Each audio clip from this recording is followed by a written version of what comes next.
বাড়ির মানুষের মন পাওয়া আর আকাশের চাঁদ পাওয়া কিন্তু একই কথা। আসসালামু আলাইকুম, সবাই কেমন আছেন? আশা করতেছি আল্লাহর রহমতে ভালো আছেন। আরও একটি ব্লগে আপনাদের সবাইকে ওয়েলকাম জানাচ্ছি। এদের জীবনটা কিন্তু আসলেই অনেক কঠিন। বাবা মা আত্মীয় স্বজন ছেড়ে যাদের কাছে তুমি আসছো, তুমি তোমার সবটা দিয়ে ভালোবাসো, তারাই কিন্তু তোমাকে কষ্ট দিতে একবারও চিন্তা করবে না। আর ভাববেও না যে তোমার এই কথাটাই খারাপ লাগতে পারে।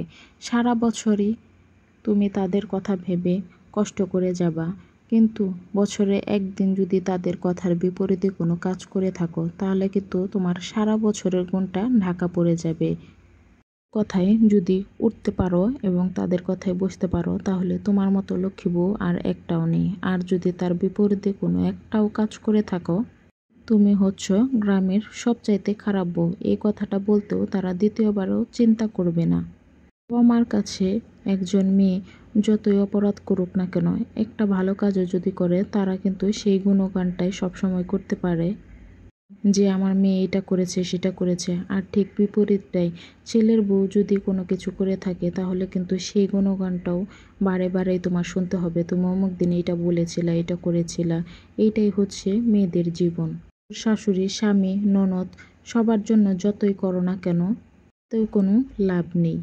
সবটা দিয়ে চেষ্টা করলেও কিন্তু তারা কথা শোনাতে তোমাকে একদমই পিছপা হবে না। আসলে মেয়ে মানুষের জীবনটা এরকম, কি আর করার। কথা বলতে বলতে এখানে কিন্তু আমি অনেক কিছুই রান্না করে ফেলতেছি। এই কথা কিন্তু আমার না, এই কথাগুলো হচ্ছে একটা ভাবি খুবই কষ্ট নিয়ে আমাকে বলতেছিল, আমি শুনতেছিলাম, সেগুলো আপনাদের সাথে শেয়ার করলাম।